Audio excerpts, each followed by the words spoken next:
살고 그들이 살아온 삶도 다 이렇게 기록이 되어 있죠. 이 수많은 인물 가운데 꼭 한번 이 사람은 좀 만나봤으면 좋겠다, 직접 얼굴 한번 봤으면 좋겠다, 이런 분 있으세요?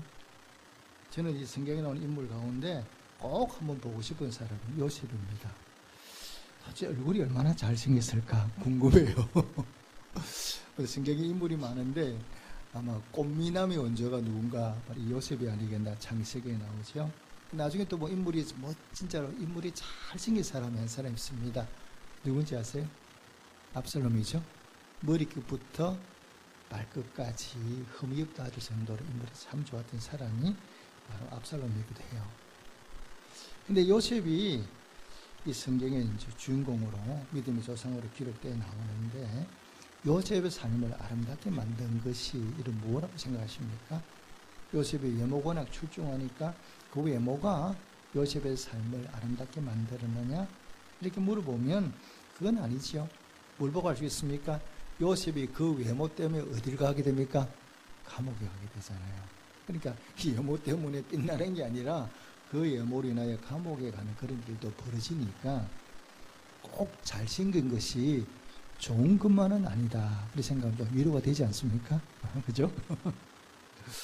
자, 그렇다면 요셉의 삶을 정말 빛나게 만든 건 이런 뭐라고 생각하세요?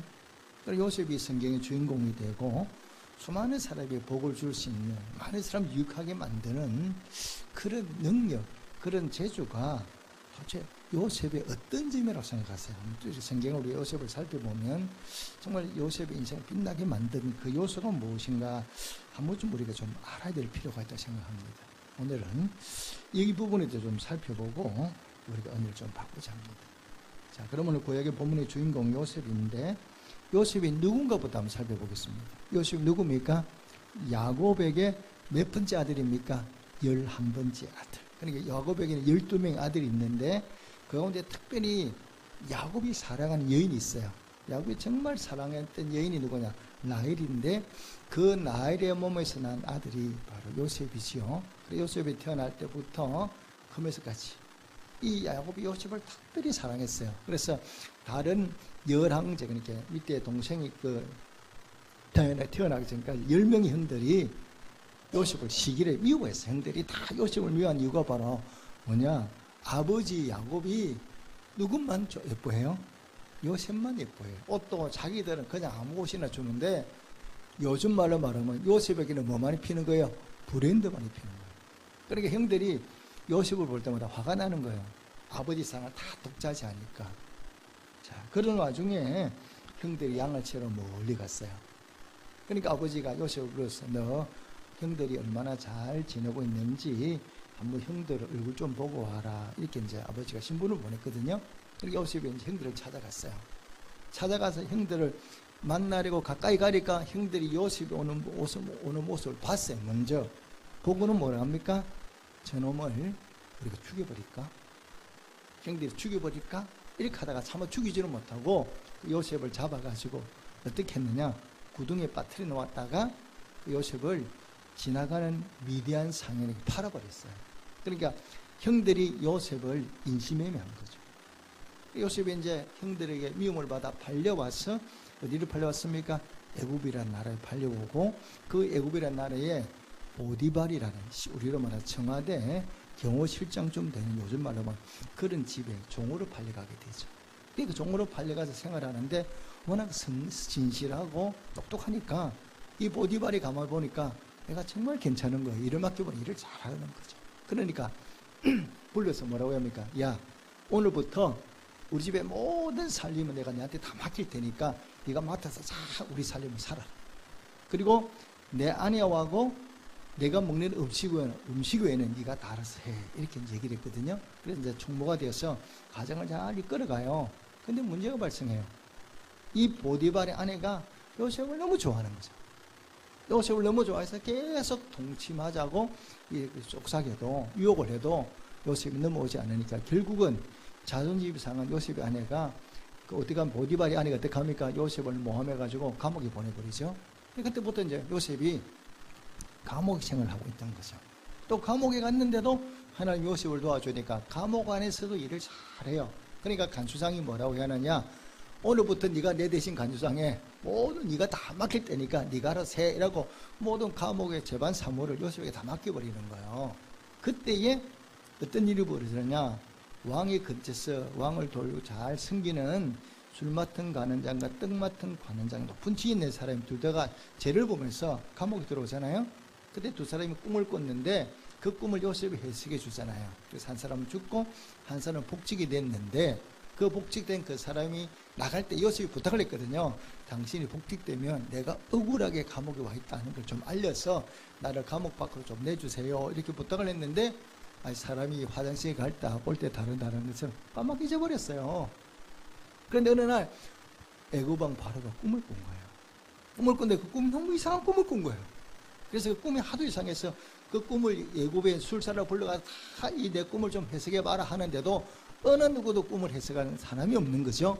그때 술 맡던 가라장이 누구 생각이 났어요? 요셉 생각이 난 거죠. 그래서 요셉 얘기를 했더니 바로가 요셉을 불러와라. 요셉을 불려갔어요.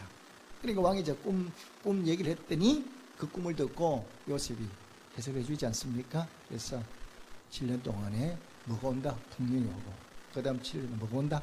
흉년이 온다. 이렇게 꿈을 얘기를 했더니 애국왕 바로가, 야, 그러면 이런 일을 할 만한 사람이 너밖에 없다. 네가 우리나라 총리가 돼서 이 나라를 잘 풍년 때 양식을 잘 준비해서 흉년이 오면 다 흉년을 막아주고 네가 이 백성을 잘 이끌어가 하고 애굽의 모든 권세를 요셉에게 다 맡겨버렸어요. 요셉이 오늘 총리가 돼서 요셉을 바로 그 애굽을 잘 끌어가죠. 실제로 이제 때가 되니까 풍년이 오고 흉년이 오고 나서 이제 흉년이 오니까 먹을 게 없는 거죠. 그러니까 애굽 사람들은 요셉 때문에 곡식을 잘 저장해 놓았다가 흉년이 왔을 때 그걸 먹는데, 주변 나라는 먹을 게 없어요. 가나안 땅도 똑같이 흉년이 왔거든요. 먹을 게 없어요. 그러니까 애굽에 사는 사람뿐만 아니라 주변 모든 사람들이 뭐하러 오느냐, 요셉에게 곡식을 사러 오는 거죠. 그래 형들도 먹을 게 없으니까 결국 어디로 오느냐, 요셉에게 곡식을 사러 온 거예요. 그래 요셉에게 곡식을 사러 와서 요셉 앞에 딱 서는데 보니까 요셉이 보니까 누가 왔어? 형들이 온 거예요. 요셉은 금방 형들을 알아보지만 형들은 요셉이 일 줄은 이 애굽의 총리가 요셉이라고 생각해 본 적이 없으니까 모르고 있는 거죠. 이제 오늘 본문이 바로 여기 장면이에요. 여기서 이제 요셉이 그 형들에게 자기의 정체를 밝히는 거죠. 밝히면서 형들과 나오는 대화가 오늘 본문의 내용이에요. 자, 요셉이 형들에게 뭐라고 얘기합니까? 내가 바로 당신들이 애굽에 판 요셉이다 이렇게 말했더니 오늘 형들이 뭡니까? 입을 다물지 못해. 너무 놀라가지고 입을 다물지 못하고, 근데 형들이 어떤 생각합니까? 이제 우리는 죽었다. 여기까지 온 거예요. 왜? 요셉이 나 살려달라고, 나 죽이지 말아달라고 막 부탁하는데도 요셉의 부탁을 듣지 않고 애굽에 팔아버렸거든. 이제 그 생각이 나니까 형들이, 야, 이제는 죽었구나 이렇게 생각하는 거죠. 여러분 같으면 어떻습니까? 형들이 얼마나 미웠겠어 생각해 보세요. 형들 때문에 애굽으로 종으로 팔려와서 그동안 아버지 얼굴도 못 보고 혼자서 고생하며 종으로 살았으니까 그 수많은 날을 돌아보니까 얼마나 마음이 힘들었겠어요. 그러니까 형들을 볼 때 요셉이 참 마음이 힘들었던 거죠. 그것도 상처도 생각도 나겠죠. 자, 이럴 때 요셉이 어떻게 처신을 하는지 보십시오. 형들에게 뭐라고 말을 하느냐? 어떻게 하냐? 형들 보고 용서하겠다는 거죠. 나를 팔았다고 해서 두려워하지 말라. 그러면 그렇게 말하는 요셉에게는 상처가 없으냐? 아니죠. 요셉도 우리가 똑같은 사람이다 보니까 형들로부터 인신매매를 당하고 고생을 해서는 엄청난 상처가 있어요. 그 상처를 성경이 어떻게 표현하고 있는가 보실래요? 요셉의 상처를 많이 받았다 이렇게 표현하지 않고 성경이 굉장히 지혜롭게 표현을 해요. 요셉이 상처받았던 마음들을 어떻게 표현하는가 보시겠습니다. 45장 2절 말씀 읽겠습니다. 45장 2절입니다. 시작. 요셉이 큰 소리로 우니 애굽 사람에게 들리며 바로의 궁중에 들리더라. 아멘. 요셉이 얼마나 크게 울었는지 그 소리가 주변 사람들뿐만 아니라 왕궁에까지 들릴 정도로 크게 울었다는 거예요. 그 얘기는 다른 말로 표현하면 요셉의 상처가 컸다는 얘기입니까? 작았다는 얘기입니까? 컸다는 얘기죠. 그만큼 상처가 커요, 요셉도. 그런데 요셉이 어떠냐? 그런 상처를 가지고도 그 상처에 매이지 않고 형들을 용서하는 거죠. 자, 참 쉽지 않잖아요. 쉽지 않은 일인데 요셉의 그 형들을 품고 용서하거든요. 그럼 요셉의 그런 마음이 어떻게 나왔냐는 거예요. 그럼 요셉이 어떻게 해서 우리 같으면 그 용서하기가 정말 어려울 텐데 요셉은 용서하고 형들을 다 뭡니까? 품고 그들을 구해주거든요. 그럼 요셉의 마음이 그런 마음이 어디에서 왔냐? 이거 우리가 한번 좀 고민해 봐야 돼요.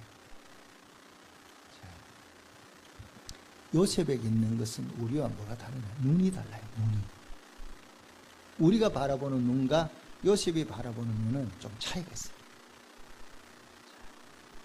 역사와 사건을 바라보는 요셉의 눈이 어떤 눈인가? 자, 우리 한번 함께 찾아보겠습니다. 8절 말씀 읽겠습니다. 8절 말씀입니다. 8절 말씀입니다. 시작. 그런즉 나를 이리로 보낸 이는 당신들이 아니요 하나님이시라. 하나님이 나를 바로에게 아버지로 삼으시고 그 온 집의 주로 삼으시며 애굽 온 땅의 통치자로 삼으셨나이다. 아멘. 자, 우리 본문에 보니까 지금 요셉이 고백을 하는데 뭐라고 고백하느냐? 내가 이 애굽에 오게 된 것, 당신들이 나를 팔아서 애굽에 온 것은, 나를 이곳으로 보낸 분은 당신들이 아니라 누구라고요? 하나님이라는 거예요. 그러면 인신매매를 당해왔는데, 인신매매는 형들이 하긴 했지만 인신매매를 하게 만든 본인은 누구라고요? 누가 그렇게 인신매매 하겠다고요? 하나님이 했다는 거예요. 그러니까 이 인신매매를 바라보는, 자기가 인신매매를 당했는데 형들로부터, 근데 그 인신매매를 바라보는, 자기가 당하는 이 고난을 바라보는 시각이 다르다는 거예요. 보통 사람 같으면, 우리 같으면 형들이 팔았다 이렇게 얘기를 하는데 요셉이 뭐라고 하느냐? 인신매매를 당신들이 했지만 그러나 그 인신매매를 하게 해서 나를 이리로 보낸 분이 누구냐? 하나님이라는 거예요. 그러니까 여기를 바라보는 시각이, 요셉은 바로 뭐냐? 자기 중심으로 바라보는 게 아니라 이 사건을 어떤 시각으로 바라보느냐? 하나님의 시각으로 바라보는 거예요. 하나님의 시각으로 바라보니까 형들이 인신매매 주범이 아니가, 주범이 아니고 뭐야? 조범이야, 조연이야. 조연은 누구야? 하나님이야. 그러니까 형들이 인신매매의 오명에서 벗어날 수가 있는 거죠. 왜? 하나님이 시킨 대로 했을 뿐입니다. 하나님 왜 이렇게 만들었어? 왜 나를 당신들을 통해서 인신매매를 하게 하고 내가 이게 팔려온 이유가 바로 뭐냐? 하나님이 당신과 나를 뭐하기 위해서? 구원하기 위해서. 이게 누구의 시각이에요? 요셉의 시각이에요. 만약 요셉이 이런 눈으로 바라보지 않고 세상의 눈으로 바라봤다면 어떤 일이 벌어졌겠습니까? 형들 다 잡아 가두든지 죽이든지 노예로 삼든지 그렇게 했을 거예요. 아니면 또 자기를 감옥에 보낸 여자가 누구예요? 보디발이 아내예요. 근데 요셉이 이런 시각을 갖지 않았더라면 보디발 아내 가만두었겠습니까? 아마 한 번쯤 감옥에 넣었든지 어떻게 했겠죠? 근데 요셉이 그렇다 하는 얘기 하나도 없어요. 왜? 보디발의 아내로 하여금 모함을 받아 감옥에 간 것도 누구의 섭리야? 하나님의 섭리야. 이걸 요셉이 알고 있으니까 그런 우리 그 보통 사람들처럼 복수하고 이렇게 하지 않는다는 거예요.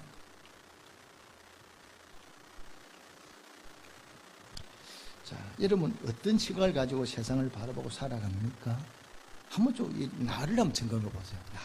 나는 세상을 살아가는데 어떤 눈으로 세상을 바라보고 역사를 바라보고 사건을 바라보고 살아가는가? 이거 굉장히 중요한 문제예요. 왜? 이것이 우리 인생을 바꿔놓거든요. 여러분 스스로 자기를 바라보세요. 나는 어떤 사람인가? 내가 나를 바라보는 내 시각과 나를 바라보는 하나님의 시각이 어떤 차이가 있는가? 그것도 한번 보셔야 돼요. 여러분, 모세를 한번 보세요. 자, 이 주복에 나오는 주인공이 모세인데 이 모세를 하나님 들어 쓰시겠다고 마음을 먹었어요. 그래서 모세를 부르셨어요. 내가 너를 이스라엘 백성들을 구원하는 지도자로 내가 보내겠다. 이렇게 하나님이 모세에게 말씀하셨어요. 그러니까 모세가 뭐라고 합니까? 나는 못 간다는 거예요. 그러니까 하나님이 아니다. 가라 이랬더니 모세가 하나님 앞에 뭐라고 얘기합니까? 하나님, 보낼 만한 사람을 보내세요. 어떻게 나 같은 사람을 보내요? 이게 누구 대답이에요? 모세의 대답이잖아요. 모세 그렇게 말하잖아요. 보낼 만한 자를 보내라는 거예요. 나는 아니다라는 거예요. 왜? 자기는 실패자거든. 자기가 애굽에서 이 백성을 좀 구원해 보려고 하다가 사람을 죽이고 도망 나온 도피자거든요. 도망자인 실패한 내가 어떻게 애굽에서 내 백성을 구원해내겠냐? 나는 못합니다. 이게 모세의 자기의 고백이에요. 모세를 자기 자신을 돌아보는 모세가 그렇게 얘기하잖아요. 근데 하나님은 아니다. 내가 볼 때는 네가 적격자니까 가라. 하나님 모세를 보내시거든. 모세가 자기를 바라보는 자기와 하나님 보는 모세가 너무나 다른 거예요. 여러분, 예수 믿는 우리에게 정말로 필요한 게 뭐냐 이렇게 물어보면요, 그게 하나님의 시각이에요. 우리도 우리도 요셉처럼 어떤 시각을 가져야 되느냐? 하나님의 시각을 가지고 세상을 바라보고 세상 가운데서 승리하고 더 풍성한 열매를 맺을 수 있는 그런 성도가 되시기를 주님의 축복합니다. 자, 세상은 뭐가 바꿔놓는다고요? 다른 게 바꿔놓는 게 아니라 이런 눈이 나를 바꾸고 세상을 바꾸는 거예요. 우리의 눈으로 보면요, 끝이에요. 더 이상 할 방법이 없어. 끝났어. 내가 볼 때는 끝난 거예요. 실패한 거예요, 나는. 그런데 희망이 없어, 나는. 내가 내 앞날을 바라보면 난 아무리 희망이 없는 거예요. 그런데 하나님의 시선으로 바라보면요, 얘기가 달라집니다. 자, 예를 들어볼까요? 자, 요한복음 11장에 보면 나사로가 죽은 사건이 나오죠. 나사로가 병이 들었어요. 나사로가 병이 들었으니까 그 마르다와 마리아가 예수님께 소식을 전했어요. 예수님, 내 오빠가 병들어 죽게 됐으니까 빨리 오세요. 오셔서 내 오빠의 병을 고쳐주세요 하고 편지를 보냈는데, 사람을 보냈는데 예수님이 안 오시는 거예요. 결국 오빠인 나사로가 병이 들어 죽어버렸어요. 죽고 장례를 치르고 시신을 감옥 우리로 묘 안에 넣었어요.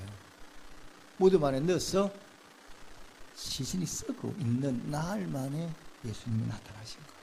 그러니까 마르다와 마리아가 예수님을 쳐다보니까 너무 서운한 거예요. 이럴 수가 없어. 어떻게 예수님이 좀 진작 오시지. 진작 오셔서 우리 오빠 오셨으면 얼마든지 살 수 있는데 다 죽고 이제는 시신이 썩어서 냄새는 이때 오시면 뭐 하겠냐는 거예요. 왜 이제 오셨냐? 이게 이제 마르다와 마리아가 너무 서운하니까 예수님께 그렇게 말씀을 드리는 거예요. 왜 진작 오시지 않았냐고. 이랬더니 예수님이 얘기가 달라요. 예수님이 그렇게 말씀하지 않는 거예요. 네가 내 말을 믿으면 영광을 보리라, 이렇게 말씀하는 거예요. 그러면서 무덤에 가서 얘기를 하는 거예요. 무덤에 가자 그러니까 마르다와 마리아가 뭐라고 합니까? 예수님, 상황 종료입니다. 이미 죽어서 냄새가 나요. 썩었어. 근데 예수님 아니다라는 거예요. 무덤을 열고 난 다음에 예수님 뭐라고 말씀하십니까? 나사로야, 나오너라 그랬더니 죽었던 나사로가 살아나오잖아요. 이게 바로 뭐냐? 우리와 하나님의 다른 차이예요. 우리는 끝났다고 생각되지만 하나님이 얘야 아직 끝이 아니다 이러면 끝이 아닌 거예요. 믿으십니까? 이걸 믿는 게 신앙이죠. 그러니까 우리가 볼 때 끝났어, 모든 게 상황이 종료되고 난 아무것도 못해. 근데 하나님이 아니다. 하나님이 할 수 있다고 말씀하면 할 수 있는 거예요. 이 죽었던 나사로가 썩어서 냄새가 나는 나사로 살아나오잖아요. 이게 우리가 죽음을 바라보는 시선과 하나님이 바라보는 시선 너무나 다른 거예요. 여러분, 사도행전 16장에 보면 바울이 어떻게 합니까? 복음을 전하다가 매를 맞죠? 엄청나게 매를 먹어 감옥에 갇혔어요. 상황이 끝이 나버렸어요. 이 사람은 바울이 어떻게 할 수가 없어. 뭐 사람이 자유가 있고 돌아다니야 뭐 복음을 전하되 뭘 하냐 할 텐데 매를 맞고 감옥에 갇혔으니까 상황이 끝이 난 거예요. 우리가 볼 때 끝났어. 바울은 더 이상 아무것도 못해. 그런데 이 밤중에 바울이 뭐합니까? 그 매를 먹 아픔 가운데 일어나서 찬송하고 기도했더니 하나님이 바울의 기도를 듣고 어떤 기적을 일으키고 옥태가 움직이고 자기를 때렸던 어떤 사람이 간수장이 구원받고 가족까지 구원받는 역사가 나타나거든요. 끝났잖아. 우리가 볼 때는 상황이 끝났는데 바울은 끝났다고 생각하지 않는 거죠. 그리고 상황이 끝났다고 생각하지 않고 하나님께 도움을 구했더니 하나님의 역사가 나타나는 거예요. 여러분, 나는 어떤 시각으로 세상을 바라보고 있습니까? 한번 여러분 점검해 보십시오. 나는 어떤 눈으로 세상을 바라보고 있나 한번 점검해 보셔야 돼요. 그래서 우리 인간의 눈으로 바라보고 그러다 보면 실제 소망이 없어요. 소망이 없다 보니까 우리가 낙심하고 좌절하고 나는 못한다, 안 된다 이렇게 얘기하는 거예요. 왜? 실제로 우리 인간 눈으로 바라보니까 소망이 없잖아요. 할 수 있는 게 아무것도 없거든. 그러니까 끝났다고 생각하는 거죠. 그러니까 사람들이 자살하는 거예요. 왜? 아무것도 할 수 있는 게 없으니까, 내가 할 수 있는 게 없다고 생각되니까 결국 뭡니까? 사람이 낙심하고 좌절하는 거예요. 포기해버리는 거죠. 그런데 하나님의 시각으로 바라보면 달라져요. 그것을 내 눈으로 바라보면 진짜 끝났죠. 그러나 하나님의 시각으로 바라보면요, 얘기가 달라집니다. 여러분, 이걸 가장 명확하게 보여주는 게 있어요. 성경에는 우리가 세상을 어떻게 바라봐야 되는가를 분명하게 보여주는 사건이 있어요. 그게 바로 뭐냐? 12명의 정탐꾼 사건이거든요. 이거는 정확하게 우리에게 우리가 어떤 눈으로 세상을 바라봐야 되는가를 아주 명확히 정확하게 보여주고 있는 사건이에요. 12명이 가나안 땅을 40일간 정탐하고 돌아왔습니다. 그래서 이제 보고를 하죠. 보고대를 열어서 보고를 하는데 10명이 뭐라고 얘기를 하느냐? 우리가 그 땅을 정탐하게 보니까 그 땅에 사는 안악자손이 얼마나 체구가 큰지 덩치가 큰지 우리는 그들에게 비하니까 뭐 같다 그랬어요? 메뚜기 같다 그랬어요. 여러분, 사람하고 메뚜기하고는 비교가 대상이 됩니까? 안 됩니까? 비교가 대상이 안 되잖아요. 그렇죠? 덩치가 크고 작고는 좀 비교가 되는데 사람하고 메뚜기하고는 이게 잽이 아니니까 비교할 수가 없어요. 그러니까 그만큼 이 안악자손은 강하고 우리는 아니라는 거예요. 그러니까 그 땅을 돌아보니까 그 땅 우리가 살 만큼 그 좋은 땅도 아니라는 거예요. 그러니까 우리는 그 땅에 못 따랐다. 이게 10명의 얘기예요. 자, 그런데 똑같은 시간에 똑같은 장소를 보고 온 여호수아와 갈렙이 뭐라고 얘기하는 걸 잘 보셔야 돼요. 여호수아와 갈렙이 뭐라고 얘기합니까? 우리가 그 땅을 갔다 다녀 보니까 실제로 아낙 자손이 우리보다 체구가 큰 거 맞다. 체구가 큰 게 맞다는 거예요. 틀리다는 게 아니에요. 그리고 그 땅을 돌아보니까 그 땅은 너희가 말하는 그런 나쁜 땅은 아니고 하나님이 허락한 땅이기 때문에 좋은 땅인 것 같다. 이렇게 얘기를 해요. 그러면서 뭐라고 얘기하느냐? 그런데 우리가 아낙 자손보다도 체구가 작은 건 맞다. 힘이 약한 건 맞지만 그러나 우리에게는 하나님이 함께 하시니까 하나님이 우리와 함께 하시면 우리가 얼마든지 그 땅을 정복할 수 있고 그 아낙 자손을 무너뜨릴 수가 있어. 하나님이 우리와 함께하면 그 아낙 자손은 우리의 뭐라 그랬어요? 밥이다 이렇게 얘기를 하거든요. 그러니까 똑같은 사람을 보고 왔는데 10명의 정탐꾼은 어떤 눈으로 바라봤냐? 그 사람하고 우리가 비교하면 우리는 그들에게 뭐야? 메뚜기야. 그런데 여호수아와 갈렙은 뭐라고 하느냐? 그 땅 아낙에서 똑같이 보고 난 다음에 그들은 우리의 뭐라고요? 밥이다는 거예요. 이렇게 달라요. 똑같이 보고 왔는데 10사람이 보는 아낙 자손과 여호수아와 갈렙이 바라보는 아낙 자손 너무나 차이가 나는 거예요. 10명은 말하면 뭡니까? 사람의 시각으로만 바라봤거든요. 사람의 시각으로 바라보니까 아낙 자손이 우리가 크니까 못 이기는 거죠. 근데 여호수아와 갈렙은 사람의 눈으로 본 게 아니라 하나님의 시각으로 바라보고 믿음의 시각으로 바라보면서 뭐라고 고백하느냐? 하나님이 우리와 함께하면 가능하다는 거예요. 얼마든지 그들을 무너뜨릴 수 있다. 이게 여호수아와 갈렙의 시작이에요. 그러니까 하나님이 그들의 얘기를 듣고 뭐라고 하면 좋다. 너희는 그 땅에 들어갈 수 없다고 말했으니까 들어가지 못하고 그 땅을 정복할 수 있다고 말한 여호수아와 갈렙 너희 두 사람만 가나안 땅에 들어가라 이렇게 말씀했거든요. 그럼 우리가 하나님이 주신 복들을 하나님 주신 은혜들을 그걸 내가 받아 누리고 싶다면 우리에게 필요한 게 뭐라고요? 믿음의 시각이에요. 하나님의 시각이에요. 하나님의 시각을 가진 사람만 천국을 소유할 수 있고 하나님의 시각을 가진 사람만 하나님 주신 약속한 복들을 풍성히 받아 누리며 살 수 있다는 이 사실을 이런 꼭 마음에 믿으시기를 주님의 축복합니다. 하나님의 시각을 우리가 소유하지 않으면 하나님의 약속한 복들을 우리가 받아 누릴 수가 없어요. 여러분 갈렙을 한번 보십시오. 이 갈렙이 45년이 지났어요. 여리고성을 정복하고 가나안 땅에 45년이 지났는데 그 땅에 헤브론 산지에는 아직도 아낙 자손이 살고 있는 거예요. 살고 있는데 그 안에서 덩치가 크니까 정복을 못해. 그래서 그 헤브론 산지를 정복하지 못한 그대로 둔 거예요. 그랬더니 갈렙이 뭐라고 얘기합니까? 여호수아 앞에 나타나서 그 산지를 내게 달라는 거예요.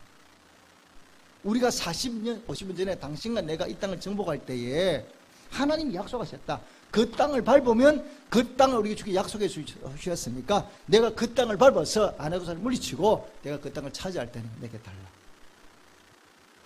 갈렙은 변함없는 여호와의 시각을 가지고 하나님의 시각을 가지고 그 헤브론 산지를 정복해 버리는 거예요.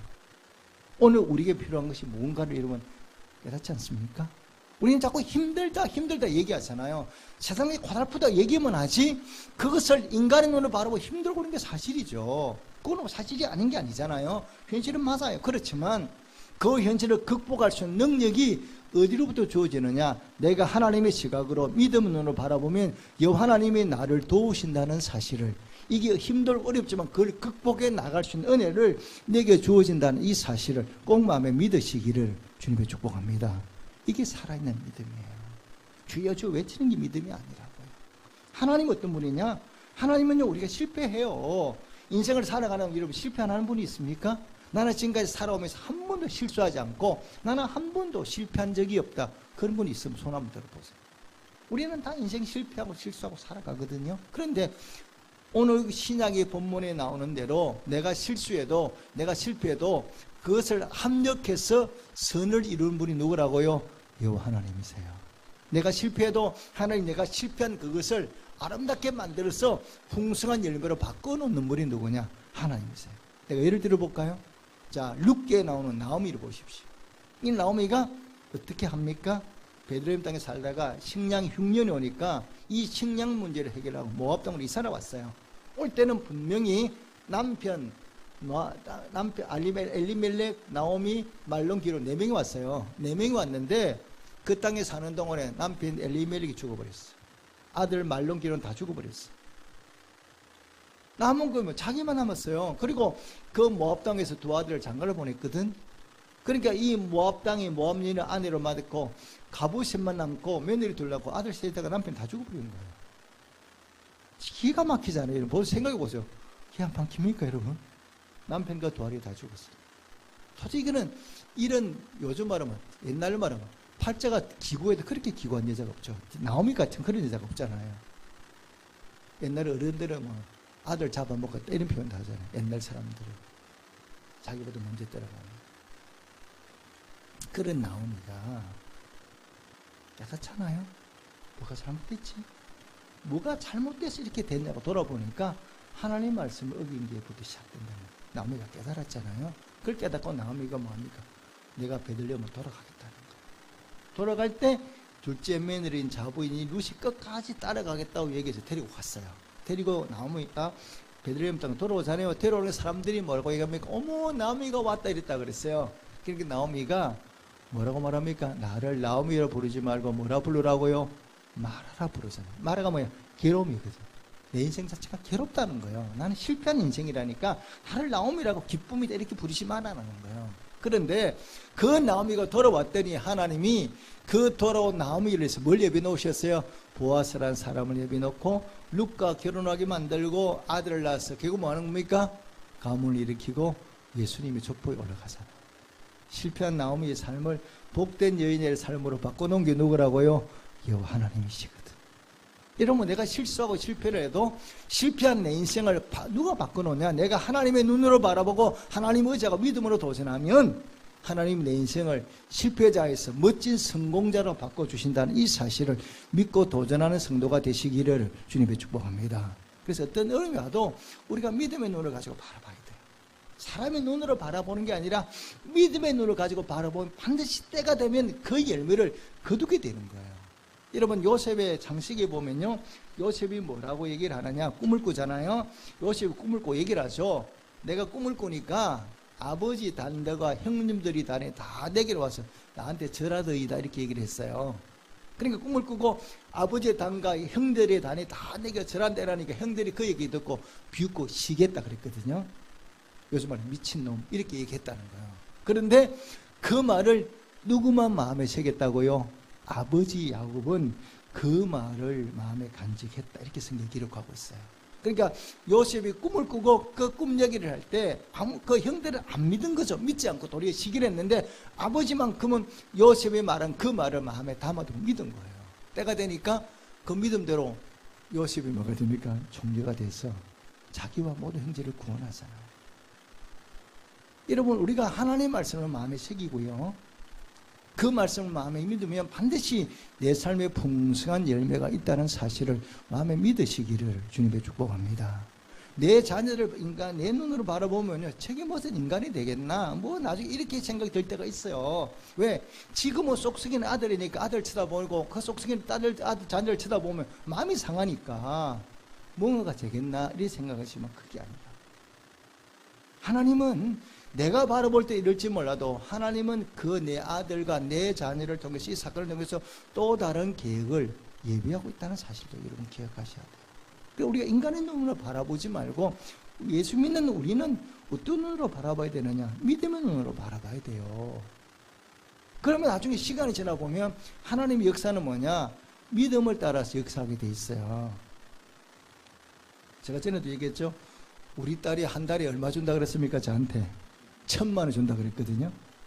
근데 그 얘기 듣고 다 웃었어요. 웃고 저도 웃었어요. 그런데 저는 지금도 그 말을 제가 마음에 담아두고는 있습니다. 줄지 안 줄지 뭐 없어도 안 줘도 괜찮지만 저는 생각하거든요. 벌어서 잘 쓰면 되니까. 본인이 그렇게 정말로 1,000만 원 정도로 돈이 있으면 잘 쓰면 안 줘도 괜찮지만 그렇게 뭡니까? 잘 쓸 수 있다면 그 복된 거 아닙니까? 그러니까 우리가 살아가는 동안 뭐냐? 하나님은 뭐냐? 남들을 우스운 것 같은데 그 속에 하나님 뜻대로 꿈을 가지고 믿음을 가지고 도전하면 그 얘기들이 내 삶의 현실로 다가온다는 사실을 여러분 믿으시기를 주님께 축복합니다. 그리고 요셉은 다른 형제는 안 믿어도 아버지하고는 요셉의 말을 믿었다는 거죠. 믿었더니 시간이 지나면 그렇게 되더라는 거예요. 이게 바로 뭐냐? 하나님의 시각으로 바라보는 열매가 이렇다는 거예요. 제가 지난주에 예방주사를 맞으러 신촌 세브란스를 다녀왔습니다.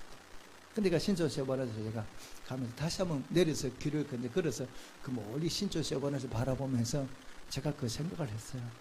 참, 한 사람의 섬김, 이 믿음이라는 게 정말 무섭구나 이 생각을 했어요. 여러분, 연세대학교로 시원 사람이 누구요? 은두도 목사님 선교사잖아요. 그분이 한국 땅에 처음에 건너왔어요. 처음에 한국에 건너오니까 얼마나 나라가 못 사는지, 얼마나 가난한지, 얼마나 많은 사람이 병으로 죽는지, 그리고 모든 사람들이 다 우리로 말하면 예수 믿는 사람이었다 보니까 다 자기들을 양키라고 박대하고 등 돌리고 안 만나주고 욕하고 오해하고. 은도도 기도문에 그렇죠. 이 땅에 어둠이 가득 차 있다. 하나도 빛을 볼 수가 없다는 거예요. 지금은. 그러나 때가 되면 하나님이 이 땅을 밝은 빛으로 인도해 주실 거라고 은도도가 믿음의 기도를 해요. 100년이 지나고 나니까 어떻게 됐다고요? 우리나라가 은도의 기도문대로 그대로 이루어진 거잖아요. 그 은도도가 건너와서 이 땅을 바라볼 때 이 땅 못다 안 되는 못 아버지는 희망이 없어 이렇게 말하지 않았어요. 아무것도 보이지 어둠만 가득 있어도 은도는 그 땅을 하나님 눈으로 바라보고 하나님의 시각으로 바라보고 기도하며 복음을 전했더니 그들이 전하는 복음을 통해서 한국 사회가 확 바뀌어버린 거예요. 여러분, 그 세브란스 병원이 왜 세브란스 병원인지 제가 지난번에 말씀드렸죠. 한국 선교사들이 한국에 와보니까 뭐 의료 시설이 없는 거예요. 그것도 우리나라는 병원이 없었으니까. 수많은 사람이 병으로 죽는 거죠. 그걸 보면 의사들이 선교사들이 너무 마음이 힘드니까 편지를 보냈어요. 한국에 병원 하나 지어달라. 이 땅이 병원이 없어서 수많은 사람들이 다 백성들이 병으로 죽어간다. 이렇게 편지를 보냈더니 세브란스라는 인물이 그 편지를 듣고 우리에게 우리나라에 뭘 보냈습니까? 병원을 건축하라고 헌금을 보냈거든요. 그 헌금을 가지고 지은 것이 바로 뭐냐? 신촌 세브란스예요. 한 사람의 섬김이 이렇게 어마어마한 기적을 낳고 있잖아요. 이런 믿음의 기도, 하나님의 시각이라는 게 얼마나 대단한 능력이 있는가. 그거는 시간이 지나고 보면 하나님의 역사를 경험할 수가 있어요. 그래서 여러분, 지금도 우리가 하루하루 세상을 살아가는 동안에 내 눈으로만 세상의 눈으로 판단하고 바라보지 말고 믿음의 시각을 열어서 믿음의 눈으로 세상을 바라보고 자녀를 바라보고 이웃을 바라보는, 나라를 바라보는 성도가 되시기를 주님의 축복합니다. 그것이 내 인생을 바꿔놓는 거예요. 나라를 바꿔놓는 거예요. 제가 처음에 나우스를 갔을 때 보니까 다 절만 있어요. 모든 마을마다 절만 있지 예수 믿는 사람을 본 적이 없어요. 그리고 가는 데마다 학교가 모자라. 아이들이 학교를 갔는데 보니까 학교가 너무 낡았고, 뭐 이게 나라가 너무 가난하니까 뭘 이렇게 가도 이게 뭐 우리는 말 좋은 게라는 게 없는 거예요, 나라 자체가. 근데 선교사님들이 한 번, 두 번 그곳에 가서 이제 선교를 하면서 제가 그렇게 갈 때마다 기도해. 하나님, 우리 대한민국도 처음엔 예수 믿는 사람 없지 않았습니까?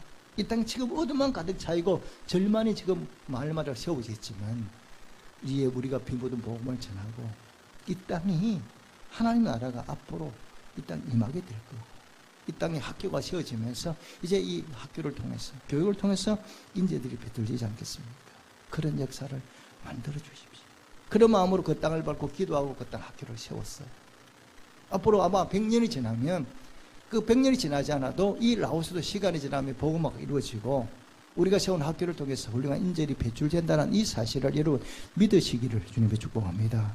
그런 마음으로 우리가 학교를 채운 거죠. 왜? 우리가 그렇게 성장해 왔고 우리나라가 그렇게 부흥해 왔어요. 이제 부르키나파소에 식당 건축이 거의 다 완공이 돼 갑니다. 그 가난한 나라에 밥 먹을 밥도 없고 그 밥을 먹을 식당도 하나 없어요. 이제 그들에게 우리가 밥을, 우리 교회를 통해서 또 뭐 그 땅 아이들에게 급식이 제공되고 있고, 그곳에 아이들에게 있어 밥을 먹을 식당의 장소가 만들어지면서 지금 당장은 아무것도 아닐지 몰라도 시간이 지나면 그곳에 밥을 먹고 그곳에서 자란 아이들이 부르키나파소를 바꿀 인물들이 저는 배출되리라 믿습니다.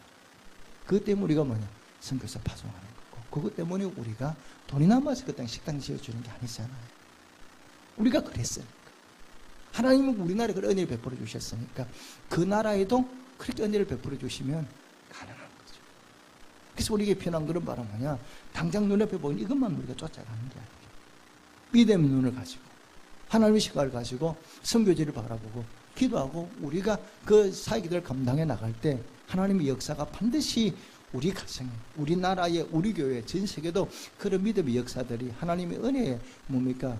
열매들이 풍성히 맺어진다는 사실을 여러분은 꼭 마음에 믿으시기를 주님께 축복합니다. 그래서 우리에게 필요한 게 바로 뭐냐? 우리의 눈을 여는 거예요. 우리의 눈을 열어서 인간의 눈으로 판단하고 인간의 눈을 바라보는 게 아니라 우리의 시각을 열어서 하나님의 시각으로 바라보는 게 필요해요. 그러다 보면요, 지금 내게 고난이 왔잖아요. 내가 지금 힘들고 어렵잖아요. 그런데 하나님 시각으로 바라보면 이게 달라서요. 얘기가 달라서요. 고난이 아니야. 이게 내가 견디기 어려운 고통인데 하나님의 시각으로 바라보면 이게 마음이 달라지고 생각이 달라지는 거예요. 문제는 뭐냐? 우리가 하나님의 시각을 소유하지 못하고 내 욕심의 시각만 가지고, 인간의 욕심의 시각만 가지고 바라보니까 힘들고 어렵고 낙심하고 포기하고 싶고 이런 마음들이 드는 거지. 우리가 시각을 좀 넓혀서 하나님 눈으로 세상을 바라보고 사건을 바라보면요, 영 달라져요. 우리 아들이 이번에 이제 유럽에 이제 좀 배낭여행을 다녀왔는데 돈을 아끼 이제 썼잖아요. 뭐 밥도 제대로 못 먹고 고생하면서 다녔는데 마지막 때에 어떤 일이 벌어졌냐? 집시한테 15유로를 뺏겼어요. 15유로 우리 돈으로 한 2만 원 좀 안 되는 그런 돈인데 얼마나 아까운지 몰라. 내가 아끼 썼는데 먹지도 못하고 아까운데 그래서 집시한테 뺏겼으니까. 그래서 이제 집시가 팔찌에 왔으면 막 공짜로 주는 것처럼 하더래요. 그래가지고 주고 난 다음에 돈 안 주면 이러면 꽉 갑자기 나타나가지고 안 사면 안 될 것 해가지고 15유로를 뺏어간 거예요. 그래도 아들이 나중에 뭐라고 얘기한 줄 아십니까? 자기가 구제금을 좀 안 했대, 그 사이에. 그때 하나님이 억지로 구제금을 하게 하셨다는 거예요. 15유로만큼. 무슨 얘기인지 아시겠죠? 그러니까 그냥 뺏기면 억울한데 하나님이 뭐야? 뭐 하게 하셨어요? 구제금 하게 하셨어요. 그러면 위로가 됩니까? 안 됩니까? 구제금 열심히 하십시오. 우리가 바르게 우스운 얘기지만 조금만 시각을 달려면요, 달라져요. 그렇지. 조금만 시각을 다르게 보면요, 사건이 달라져 보이는 거예요. 근데 우리가 우리 욕심에 맞춰서 쓰다 보니까 이 사건이 나한테 고통스러워. 근데 우리가 조금만 시각을 열어서 하나님의 시각으로 바라보면 이게 뭐냐? 하나님이 우리를 연단하는 과정이고 우리가 복을 주시기 위한 하나의 과정이라는 걸 깨닫게 되거든요. 그러다 보니까 어려움도 얼마든지 이겨낼 수가 있는 거예요. 오늘 주신 말씀 붙들고 다시 한 번 더 여러분 눈을 열어서 하나님의 시각으로 자녀를 바라보고 세상을 바라보고 맡겨진 모든 살길을 잘 감당하셔서 하나님 앞에 귀하게 쓰임받는 은혜의 성도들이 되시기를 주님의 축복합니다. 아멘. 기도하겠습니다.